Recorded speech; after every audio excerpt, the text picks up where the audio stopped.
Hello friends NIOS DElEd से related जो है दो अपडेट आ रही है। एक अपडेट जो है आप लोगों का जो बोल सकते हो लीगल फॉर्मेलिटी, लीगली जो है हम कैसे जा सकते हैं उसके बारे में है। एंड दूसरा अपडेट जो है दिल्ली से है, जिसके बारे में आप लोग बार बार पूछ रहे थे, कपिल सिब्बल जिससे रिलेटेड है। इन दोनों अपडेट को जो है हम डिटेल में समझेंगे। जो पहला अपडेट है वो काफी इंपॉर्टेंट है आप लोगों के लिए, और किस तरह से ये डीएलएड एनआईएस से डीएलएड करने वाले बच्चों के पक्ष में जा सकता है उसके बारे में भी बात करेंगे।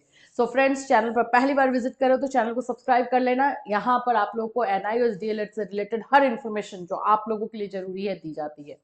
सबसे पहली जो मैं आपको बात बता दूं कि जो दिल्ली वाला मामला था उसमें कुछ अभी तक ऐसा पॉजिटिव जो है रिस्पांस नहीं निकल करके आया है।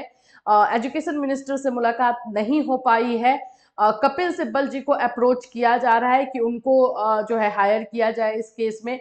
उसके लिए एक तरफ से जो है ये काम चल रहा है, लेकिन आज हम जिस काम के बारे में बात करेंगे वो है लीगल तौर पे। आप लोग को बता दें कि एनआईओएस डीएलएड के बच्चे जो है आपस में जुड़ करके जो एनसीटी से जो है जो गैजेट प्रकाशित करती है, जो जहां से गैजेट प्रकाशित किया जाता है उनके ऊपर जो है रीट यानी कि उनके ऊपर जो है केस करने की तैयारी कर रहे हैं। अब ये क्यों कर रहे हैं, क्या इसका फायदा है, तो मैं आपको सबसे पहले तो एक ये दिखाऊंगी। आरटीआई, ये आपने आपने पहले भी देखा होगा, पहले भी हमने आपको ये दिखाया था। एक बच्चे ने जो है आरटीआई के थ्रू एनसीटी से क्वेश्चन किया था, तो इसमें इन्होंने बोला था, यहाँ पे बोला गया था कि जो गैजेट है वो प्रकाशन के लिए भेजा गया है, या फिर इसी से रिलेटेड कंफ्यूजिंग वाला जो है आंसर था, जो मैं आपको बता दूं। The copy of order has already been dispatch to the manager, यहाँ पे देखिए, management government of India press through speed post vide dispatch number 182459। The record in this regard is not readily available. और ये सारी चीजें जो है इसमें दी गई थी, जिस क्वेश्चन का था उसमें इस तरह का आंसर था। इसी को जो है बोल सकते हो बेस बना करके एनआईओएस डीएलएड के कुछ बच्चे खुद से ये एक केस इलाहाबाद हाई कोर्ट में कर रहे हैं, जिसमें कि एनसीटी के बोल सकते हो कि जो गैजेट पास किया जाता है जिस डिपार्टमेंट से, उस डिपार्टमेंट से क्वेश्चन किया जाएगा। उस डिपार्टमेंट पर यह केस है कि अभी तक जो है ये गैजेट पास क्यों नहीं किया गया है।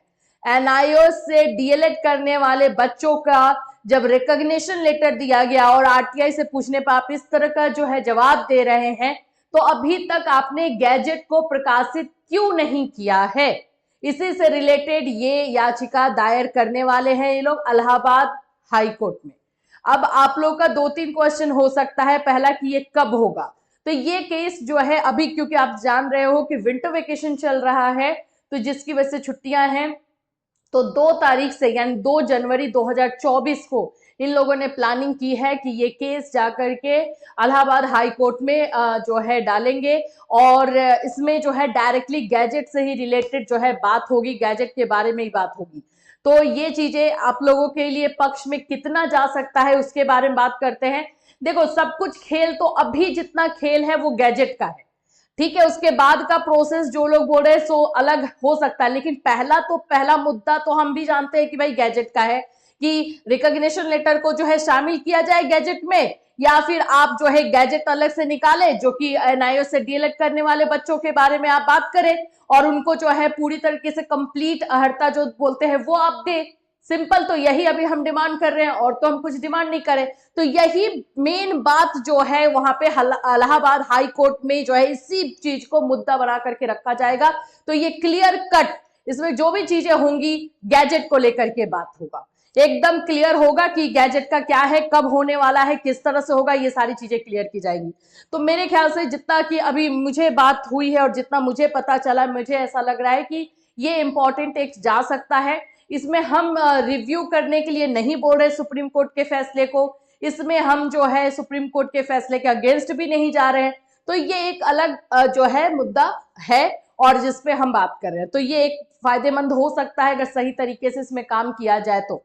इसके लिए जो बच्चे जो है आपस में एकजुट होकर के अपना पैसा इकट्ठा किए, ज्यादा बोल रहे हैं कि नहीं लगेगा, 25,000 तक लग रहा है, वो एडवोकेट जो है इसको फाइल कर देंगे। तो ज्यादा नहीं लग रहा, फाइल करने में 25,000 लग रहा है, बस वो अपना मिल करके काम कर रहे हैं। तो एक ये पॉजिटिव चीजें जो है एनआईओ से डीएलएड करने वाले बच्चों के लिए हो रही है। एक और मैं बात बताऊं, आप लोग ना बार बार मैसेज करके ये पूछ रहे हो कि मैम हम सीटेट का एग्जाम दे या ना दे, ये देना हमें चाहिए या ना चाहिए। देखो नेगेटिव मत हो आप लोग, ऑफकोर्स सीटेट का एग्जाम अभी है जनवरी का, तो दे दो, बिल्कुल दे दो। देखो अगर आप मुझसे पूछोगे मैं बोलूंगी दे दो, इतना लॉस किया है तो एक और लॉस हो जाएगा तो क्या है, लेकिन इसका बेनिफिट बहुत ज्यादा हो जाएगा। क्योंकि अगर आप जनवरी का एग्जाम दे देते हो और ये सारा जो चीजें चल रही हैं अगर जनवरी तक में सुलझ जाती हैं और आप लोग को मान्यता मिल जाती है, तो आगे आने वाली जितनी भी वैकेंसीज होगी वो आप लोगों के पास है, आप लोगों के हाथ में है, तो फायदा तो ज्यादा हमें दिख रहा है ना। तो ऑफकोर्स हमें उस जगह पे जाना चाहिए, एग्जाम आप लोगों को देना चाहिए। तो एनआईओ से रिलेटेड जो है, एनआईओ डीएलएड से रिलेटेड यही दो अभी तक अपडेट है। इससे रिलेटेड और कोई अपडेट होगा आप सभी जानते हैं कि आपको इस चैनल के माध्यम से इन्फॉर्म बिल्कुल कर दिया जाएगा। Till then take care everyone.